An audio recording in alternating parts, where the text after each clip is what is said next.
Hello everyone, you are watching the first video in a Bible study video series.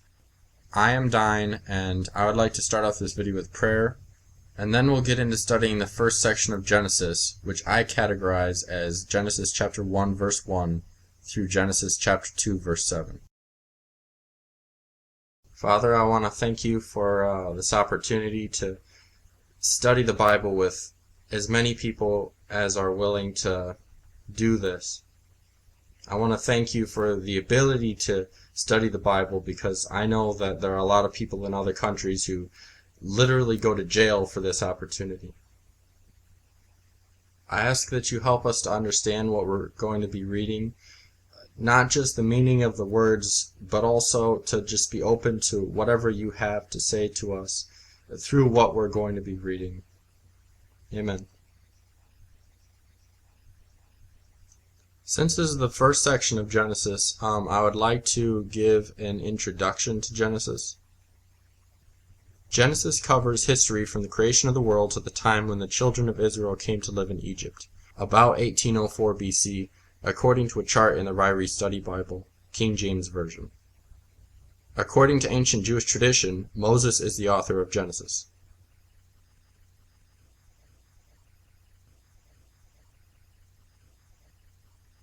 In the beginning God created the heavens and the earth was waste and void, and darkness was upon the face of the deep, and the Spirit of God moved upon the face of the waters. And God said, Let there be light, and there was light. And God saw the light, that it was good. And God divided the light from the darkness. And God called the light day, and the darkness he called night. And there was evening, and there was morning, one day.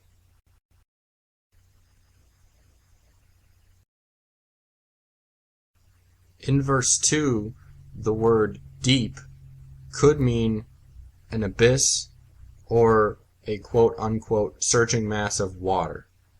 And the word spirit in the same verse could mean wind or breath, which are two very similar things, or it could just mean life in general. So, I could say in verse 2, And the earth was waste and void, and darkness was upon the face of the abyss, and the breath of God moved upon the face of the waters. For verse 3, Young's literal translation says, And God saith, Let light be, and light is. So to recap, the first day includes the creation of light and the separation between light and darkness, or the distinction between light and darkness, you could say. It's interesting that this section starts off with the creation of light and the separation between light and darkness, and that's the only thing that it really mentions as far as creation, because we use light, the separation of light and darkness, to tell time, but also in reality, darkness is not anything. Darkness is just the absence of light. So, it's very interesting that this section starts off with the creation of light and then the mention of darkness. It does not say that he created the darkness. It just says that he distinguished between the light from the darkness, the light which he created and the darkness which is the absence of light.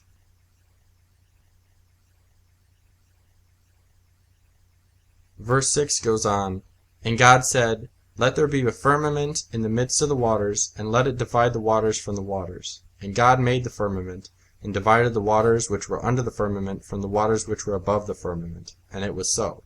And God called the firmament heaven. And there was evening, and there was morning, a second day.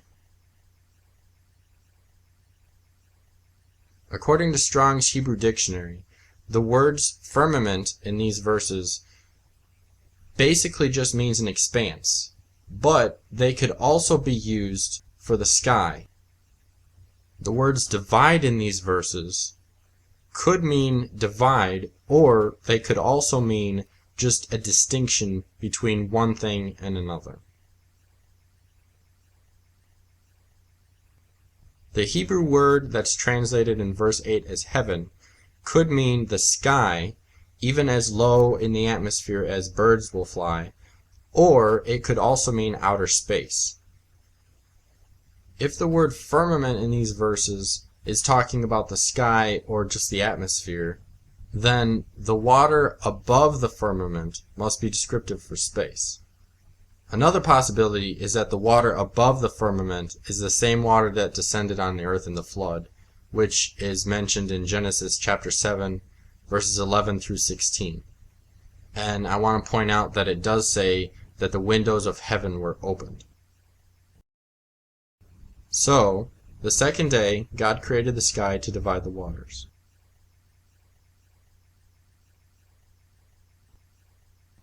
And God said, "Let the waters under the heavens be gathered together unto one place, and let the dry land appear." And it was so. And God called the dry land earth, and the gathering together of the waters called he seas. And God saw that it was good. And God said, "Let the earth put forth grass, herbs yielding seed, and fruit trees bearing fruit after their kind, wherein is the seed thereof, upon the earth." And it was so. And the earth brought forth grass, herbs yielding seed after their kind, and trees bearing fruit, wherein is the seed thereof, after their kind. And God saw that it was good. And there was evening, and there was morning, a third day. In verse 11, the word that's translated from Hebrew into English as grass could possibly just be used here for sprouts of plants in general. And then the word herbs could possibly just be a green thing in general. But I'm not really sure about that. And they probably translate it as grass and herbs because that is usually how they were used in the language at that time. So the third day God gathered together the waters under the sky, so that dry land could be seen. And then he named the earth and the waters. He also created the first plants, small grass, green herbs with seeds, and trees with fruit and seed.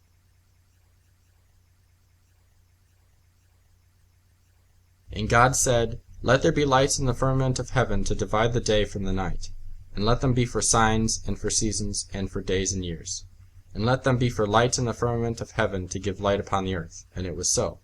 And God made the two great lights, the greater light to rule the day, and the lesser light to rule the night. He made the stars also. And God set them in the firmament of heaven to give light upon the earth, and to rule over the day and over the night, and to divide the light from the darkness. And God saw that it was good. And there was evening, and there was morning, a fourth day. Some people may say that the account of the creation in Genesis is stupid because in the first day light is created, but it's not until the fourth day that the sun and the moon were created. I want to point out that what Genesis is describing is almost unimaginable to man, and so the whole account of creation is probably told in both descriptive and literal language. Or in other words, some of the things that it says in the creation account of Genesis is referring to what it looked like, while other parts might be referring to what literally happened.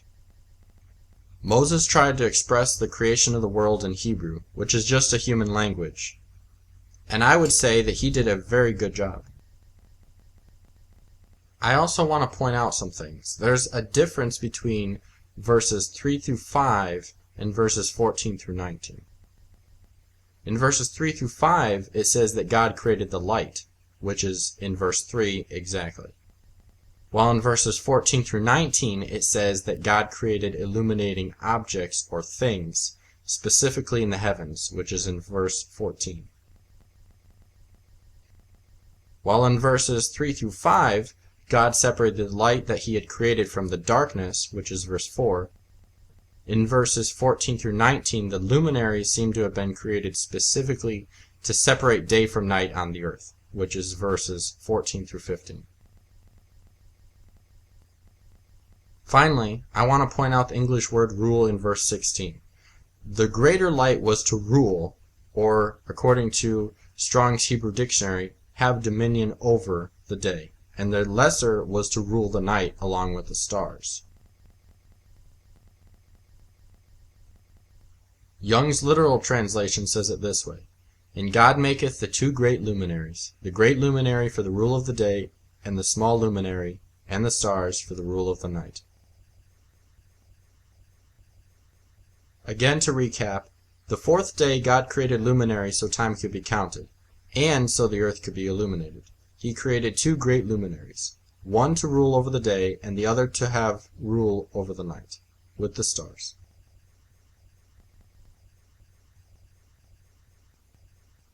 Verse 20 continues, "And God said, Let the waters swarm with swarms of living creatures, and let birds fly above the earth, in the open firmament of heaven.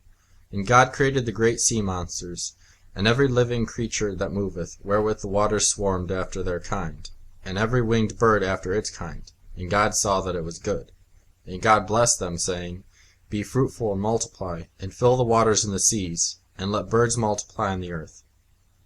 And there was evening, and there was morning, a fifth day." The Hebrew word that's translated as birds in verse 20 can be used as just a winged creature in general. And according to the American Standard Version footnotes, where it says, "Fly above the earth in the open firmament of heaven," it could also be translated as, "Fly above the earth on the face of the expanse of the heavens." So on the fifth day, God created the birds of the air and the creatures of the sea. Verse 24 continues, "And God said, Let the earth bring forth living creatures after their kind, cattle, and creeping things, and beasts of the earth after their kind. And it was so. And God made the beasts of the earth after their kind, and the cattle after their kind, and everything that creepeth upon the ground after its kind. And God saw that it was good." The word that's translated in these two verses, 24 and 25, as cattle, basically means a large, dumb, or mute, four-legged beast. The word that is translated as beasts can be used as a general term for things that are alive, strong, or wild. So in English, when we say the word cattle, we're usually just referring to cows and or bulls. But in this instance, it uses cattle for probably larger creatures that specifically have four legs, and obviously they're mute. The word beasts is probably a more general term based off of what it says in Strong's Hebrew Dictionary, and that is exactly why they translated it as beasts, is because beasts in English is general, and the Hebrew word is general.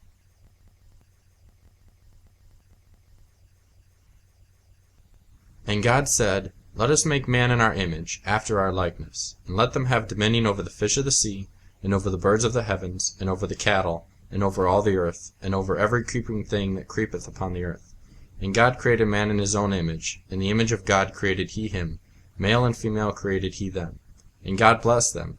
And God said unto them, Be fruitful and multiply, and replenish the earth, and subdue it, and have dominion over the fish of the sea, and over the birds of the air, and over every living thing that moveth upon the earth. And God said, Behold, I have given you every herb yielding seed, which is upon the face of all the earth, and every tree, in which is the fruit of a tree yielding seed. To you it shall be for food. And to every beast of the earth, and to every bird of the heavens, and to everything that creepeth upon the earth, wherein there is life, I have given every green herb for food. And it was so. And God saw everything that he had made, and behold, it was very good. And there was evening, and there was morning, the sixth day."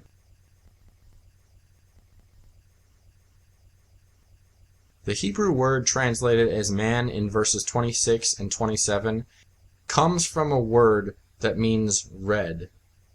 The word in Hebrew for Adam and the word in Hebrew, or one of the words in Hebrew, for man or mankind in general, sound and, if I'm not mistaken, are spelled exactly the same. So, you could almost say that in this verse it said, "And God said, Let us make Adam in our image, after our likeness, and let them have dominion over the fish of the sea, and over the birds of the heavens, and over the cattle, and over all the earth, and over every creeping thing that creepeth upon the earth."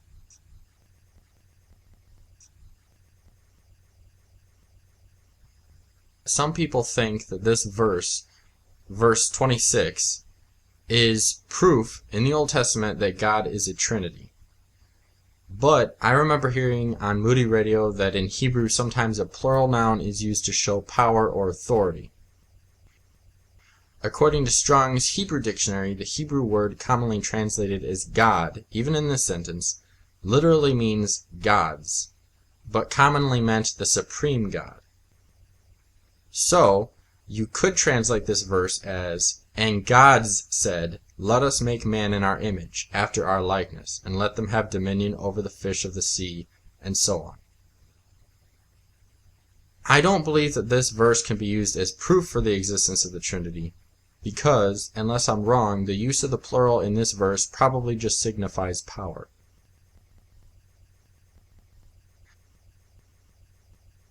Because it mentions God creating a man and a woman in verses 27 through 28, I think these verses, either 27 through 28 or 27 through 30, might be a generalization of what is recorded in Genesis chapter 2, verses 7 through 25. So to recap the sixth day, God created everything that lives on the land, the four-legged beast and the quick creeping or moving things. God also created Adam, or man, giving him dominion over everything on earth. Continuing the first section of Genesis, we're going to move into chapter 2. Starting in verse 1, it says, "And the heavens and the earth were finished, and all the host of them. And on the seventh day God finished his work which he had made. And he rested on the seventh day from all his work which he had made. And God blessed the seventh day, and hallowed it, because that in it he rested from all his work which God had created and made." So on the seventh day God stopped working because the sky, the earth, and everything in them were finished.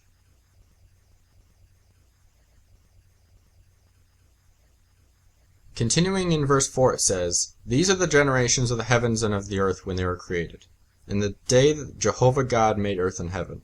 And no plant of the field was yet in the earth, and no herb of the field had yet sprung up. For Jehovah God had not caused it to rain upon the earth, and there was not a man to till the ground. But there went up a mist from the earth, and watered the whole face of the ground. And Jehovah God formed man of the dust of the ground, and breathed into his nostrils the breath of life, and man became a living soul." The word translated as field in verse 5 could also be translated as a country or just dirt, according to Strong's Hebrew Dictionary. So I'm wondering if the plants that God had already created just hadn't sprung up yet when Adam was first created, or if this is referring to cultivated plants. If it's referring to all plants in general, then that would mean that the ground would be bare. Of course, Adam was created on the sixth day, so it kind of makes sense that the plants hadn't grown yet if God had created them as seeds. The reason why I included verses 4 through 7 in the very beginning section of Genesis is because, if I'm not mistaken, the word "these" in "these are the generations of the heavens and of the earth when they were created" is basically just referring to what has already been said. So in other words, this section is summarizing Genesis chapter 1 and Genesis chapter 2, verses 1 through 3. I think that verses 4 through 7 are being used as a summary to the creation of the world. Alright everyone, that is the end of this section of Genesis that I want to cover. I hope that you liked this video and that you were able to learn something from it. If you did like this video and you'd like to see more like it, then you could either subscribe through YouTube to my channel, or you could visit my website from time to time and see what's been going on.